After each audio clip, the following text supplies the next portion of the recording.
कार्यक्रम चल रहा है, वहाँ से भी आपको अभिषेक देखने का पुण्य प्राप्त हो रहा है। पंडित जी वहाँ पर अभिषेक चालू करा दें और अभिषेक भी देखेंगे आप।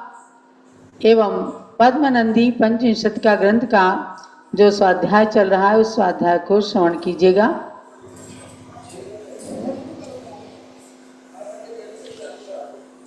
स्वाध्याय प्रारंभ करते हैं। ओंकारं बिंदु संयुक्तं नित्यं ध्यायन्ति योगिनः कामदं मोक्षदं चैव ओंकाराय नमो नमः। अविरल शब्द गणोग प्रक्षालित सकल भूतल मल कलंका मुनि विरूपासित तीर्था सरस्वती हरतु नो दुरितान् अज्ञानतिमिरान्धानां ज्ञानाञ्जन शलाकया चक्षुरुन्मीलितं येन तस्मै श्री गुरुवे नमः। परम गुरुवे नमः। परम्पराचार्य श्री गुरुवे नमः। सकल कलुष विध्वंसकं श्रेयसां परिवर्धकं धर्म संबंधकं भव्य जीवमनः प्रतिबोधकारकमिदं शास्त्रं श्री पद्मनंदी पंचविंशतिका नामधेयम्। अस्य मूल ग्रंथ कर्तारः श्री सर्वज्ञ देवाः तदुत्तर ग्रंथ कर्तारः श्री गणधर देवा तेषां वचोनुसारम् आसाद्य श्री पद्मनंद्याचार्येण विरचितं श्रोतारः सावधानतया शृण्वन्तु। मंगलम भगवान वीरो मंगलम गौतमो गणी मंगलम कुंद कुंदाद्यो जैन धर्मोस्तु मंगलम। ये मंगलाचरण हुआ। आज धर्मोपदेशामृत नाम के अधिकार में अंतराधिकार के रूप में 10 लक्षण धर्म का कथन करते हैं। 10 लक्षण धर्म आप सब भादों के महीने में 10 लक्षण के पर्व के उपलक्ष्य में उत्तम क्षमा मार्दव आर्जव सत्य शौच संयम तप त्याग आकिंचन और ब्रह्मचर्य रूप इन 10 धर्म का प्रवचन सुनते हैं विभिन्न संतों और विद्वानों के माध्यम से। पद्मनंदी आचार्य ने भी इस पद्मनंदी पंचविंशति का ग्रंथ में बहुत ही सुंदर रूप में 10 धर्म का वर्णन किया है और उनका कहना है कि 10 धर्म ऐसे धर्म हैं कि केवल 10 लक्षण पर्व में ही नहीं प्रतिदिन इन्हें अपने जीवन में धारण करने से आत्मा पवित्र होती है, जन जन में प्रेम का संचार होता है और कर्मों की निर्जरा होती है। तो इस 10 लक्षण धर्म के अंदर उत्तम क्षमा धर्म का स्वरूप बताते हुए कहते हैं मालिनी छंद के द्वारा जड़ जन कृत बाधा क्रोध सप्रियादा वपि सति न विकारम यन्मनो याति साधो अमल विपुल चित्तै रुत्तमासा क्षमादौ शिवपत पतिका नाम सत्सहायत्वमेति। करे हैं जड़ जन कृत बाधा, मूर्ख जनों के द्वारा जो सज्जनों को बाधा पहुंचाई जाती है। कैसे? कभी उन्हें गाली देते हैं, कभी उन पर हंसते हैं, कभी उन्हें बंधन में बांध लेते हैं, कभी कठोर वचन बोल करके और उनके चित्त को विकृत करने का प्रयास करते हैं कि इस व्यक्ति को किसी भी तरह से क्रोध आ जाए। ऐसे समय में भी जो साधु जो सज्जन लोग अपने निर्मल धीर चित्त से डिगते नहीं हैं, अपने चित्त को मलिन नहीं बनाते हैं, तो समझो उसी का नाम है उत्तम क्षमा। अब इन धर्मों के साथ उत्तम शब्द इसीलिए लगाते हैं कि ये उत्कृष्ट रूप में संतों के अंदर मुनियों के अंदर प्रकट होते हैं, लेकिन आंशिक रूप में हर व्यक्ति इनको पालन कर सकता है। देखो सबके जीवन में प्रतिकूलता के क्षण आते हैं। अगर घर के अंदर केवल पति पत्नी है उनके अंदर भी आ सकता है, विचारों की भिन्नता होती है, एक दूसरे के प्रति कटाक्ष की भावनाएं रहती हैं और कटु शब्द कहने में आते हैं। लेकिन अगर दोनों ने, एक ने कटु कहा, दूसरे ने भी कटु कहा, तो कटुता का विष वहाँ प्रकट हो जाता है और फिर क्षमा नाम की शक्ति, क्षमा नाम की देवी उस स्थान से भाग जाती है।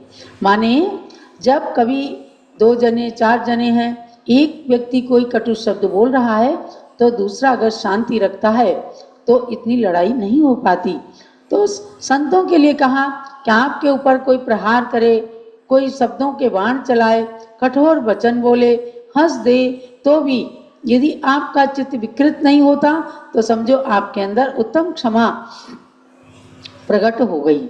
ऐसे उत्तम क्षमा के लिए अगले श्लोक के अंदर कहते हैं, श्रामण्य पुण्य तरुरत्र गुणौघ शाखा पत्र प्रसून निचितोपि फलान्य दत्वा याति क्षयं क्षणत एव घनोग्र कोप दावानलात्यजत तम यतयोत्र दूरम।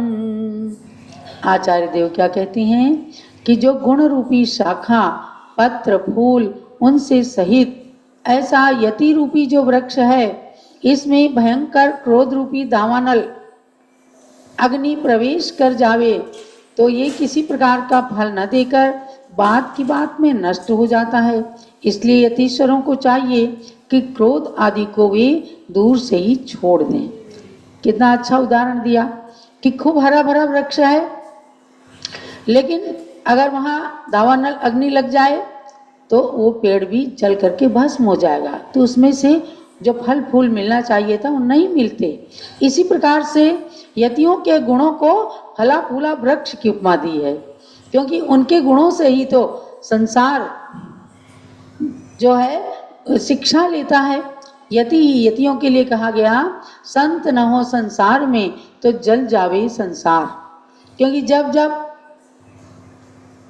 व्यक्ति के ऊपर कोई संकट आता है, कोई कष्ट आता है, तो वे भागकर संतों के पास ही जाते हैं और उनसे समाधान लेते हैं। और क्योंकि उनके अंदर गुण होते हैं, उनके अंदर शांति होती है, उनके अंदर समता होती है, उनके अंदर क्षमा होती है। तो अगर ऐसे यतियों के अंदर, जिनके अंदर खूब गुण हैं लेकिन क्रोध की अग्नि अगर उनके अंदर भरी हुई है तो वे गुण कुछ भी कार्यकारी नहीं होते। तो इसको वृक्ष की उपमा और दावानल अग्नि की उपमा दे करके कहा कि ऐसे गुणों को यदि आपको भस्म नहीं करना है तो क्रोध रूपी दावानल को अपने सामने मत आने दो। देखो, जब ऐसी ऐसी बातें सुनते हैं तो थोड़ी सी देर के लिए तो शांति होती है ना, कि भाई मेरे सामने विपरीत परिस्थिति आई थी, मैं नहीं उस समय कोई उत्तर देता तो हो सकता है शांति रहती। इसीलिए मैं देखती हूँ कई बार लोग आते हैं, कहते हैं माता जी मेरा बच्चा इतना उद्दंड है, इतना क्रोध है उसके अंदर कि क्षण भर में वो सारे घर को नष्ट भ्रष्ट करने का उपक्रम कर देता है। एक बच्चे ने उठा करके डाइनिंग टेबल का कांच फोड़ दिया, जमीन पर फोड़ दिया, सारे घर के अंदर कांच ही कांच हो गई। अब वो तो कांच के टुकड़े हो गए, लेकिन उसकी प्रवृत्ति ने क्या किया कि उसके गुणों के टुकड़े टुकड़े कर दिए।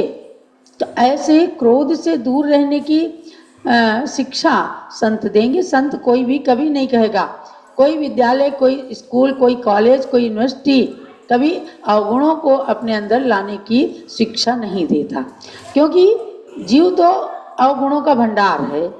भी पानी नीचे जाता है स्वाभाविक रूप से, उसे ऊपर ले जाने के लिए मशीन लगानी पड़ती है। इसी प्रकार से जो अनादिकालीन कर्मबंध के संस्कार हैं, अविद्या के, अज्ञान के, क्रोध के संस्कार हैं, उनसे व्यक्ति नीचे की ओर तो जा ही रहा है। और संत रूपी मशीन, स्वाध्याय रूपी मशीन, गुण रूपी मशीन ही उसको ऊपर ले जा सकती है। इसलिए अपने को हमेशा विपरीत परिस्थिति में धैर्य धारण करने की शक्ति भगवान से जरूर जरूर मांगना चाहिए। तो ऐसे इस अध्याय के अंदर 10 धर्मों का बड़े सुंदर रूप में वर्णन किया पद्मनंदी आचार्य ने। और अंत में तो ये कहा, पहले तो कि आप क्रोध को छोड़ें। उसके बाद में आगे बढ़ करके कहा, हे मुने, हे संत, हे आत्मन, आपको अपने वीतराग स्वरूपी भगवान आत्मा के गुणों का जरूर ध्यान रखना है, क्योंकि ये जो चंचल कर्म है ये आ करके तुझे ऐसा कष्ट दे देते हैं कि उस वेदना के कारण तेरा मन तार तार हो जाता है।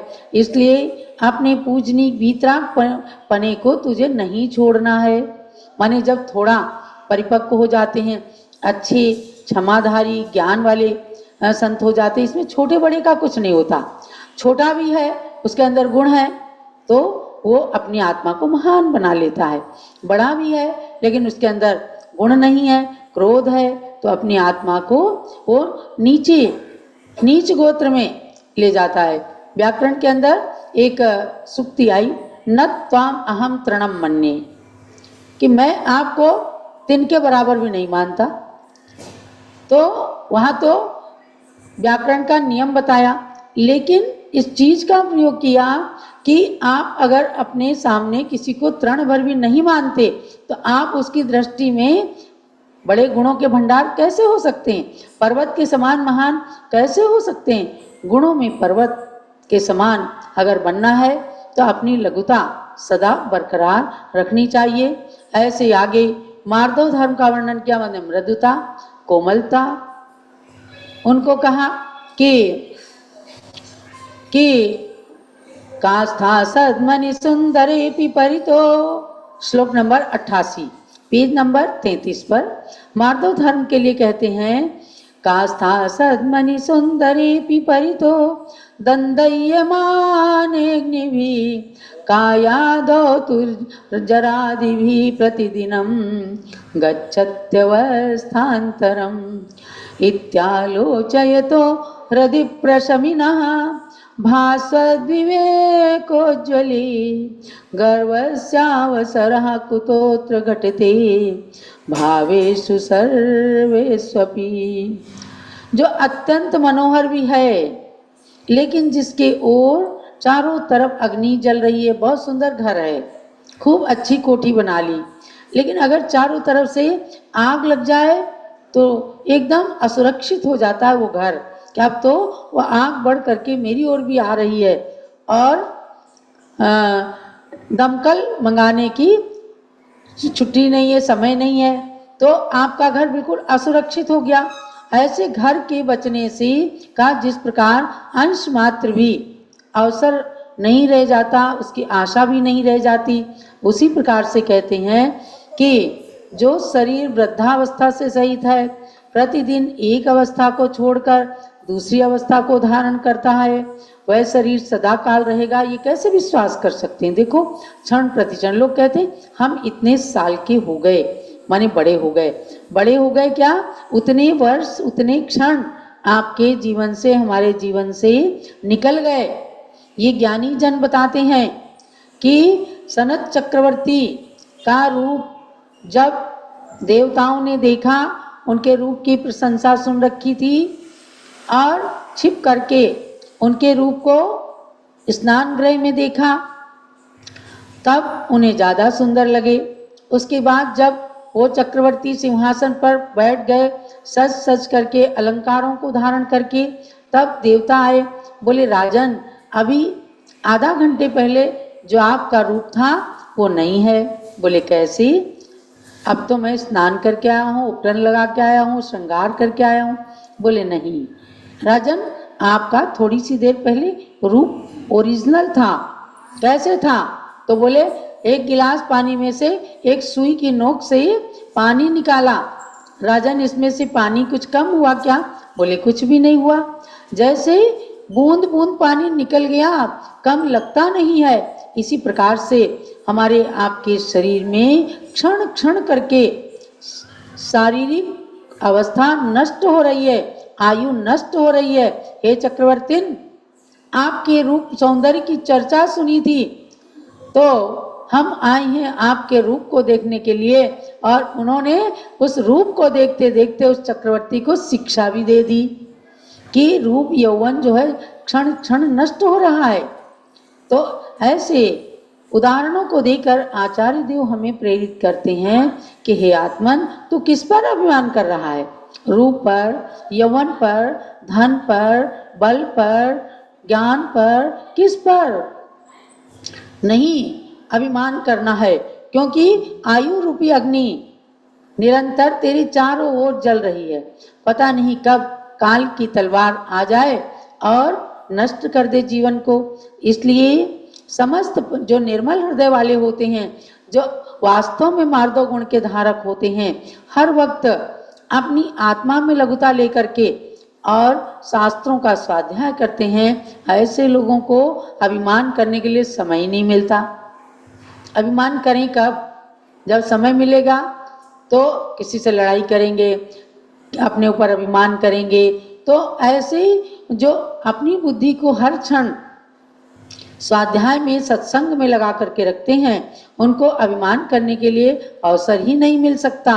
इसलिए ऐसे मुनियों को सदा ही ऐसा ही ध्यान करना चाहिए। मन में अच्छे विचार, कभी माला फेरना, कभी ध्यान करना, कभी स्वाध्याय करना, कभी सत्संग करना, कभी आत्मा के गुणों का चिंतन करना। इससे जब ऐसे कार्यों में व्यस्त रहेंगे तो कभी भी घमंड करने का अवसर नहीं आएगा। और अगर पर की तरफ ही देखते रहेंगे, इसने मुझे ये कह दिया, इसने मेरा अपमान कर दिया, और मैं इतना ज्ञानवान हूँ, मेरी कोई इज्जत नहीं करता, ये सब गर्व है, अभिमान है। मृदुता का मतलब है हृदय में कोमलता रखना। और कोमलता कब रखना? लोग अनुकूलता में तो रख लेते हैं, लेकिन प्रतिकूलता में विचलित हो जाते हैं। जरा सी परिस्थिति आई कि अपने कर्तव्य से विचलित हो जाते हैं। ऐसे समयों के लिए ही इन महान आचार्यों के रचित ग्रंथों का स्वाध्याय हमें पावन प्रेरणा देता है। तो इन स्वाध्यायों को करके महान लोगों ने महान कार्य करके अपनी आत्मा को महान बना लिया। आप ज्ञानमती माता जी को देखते हैं, लोग कहते हैं हमने तो सोचा ही नहीं था ज्ञानमती माता के इतने नज़दीक बैठ करके हम दर्शन कर पाएंगे, ज्ञानमती माता जी इतनी सरल होंगी। अरे हमने कहा कि ज्ञानमती माता जी जितनी बड़ी हैं उतनी ही सरल हैं, उतनी उनके अंदर मृदुता है, उतनी ही उनके अंदर ममता है। और जैसे वृक्ष के अंदर जितने फल लगते हैं तो झुकता है, कभी अकड़ता नहीं है। इसी प्रकार से गुणों की भंडार बन करके हमेशा नम्रीभूत रहना, यही मानव जीवन का सार है।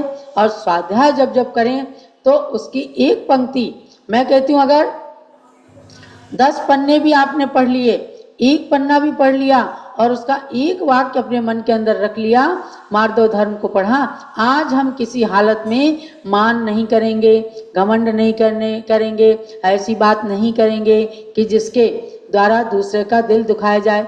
ऐसे छोटे छोटे नियमों को धारण करके और दूसरों से मैत्री भाव भी प्रदर्शित किया जा सकता है, आत्मा का भी कल्याण किया जा सकता है। इस स्वाध्याय को यहीं विराम दे करके आगे चलती हूँ। आज भगवान चंदा प्रभु का मोक्ष कल्याणक।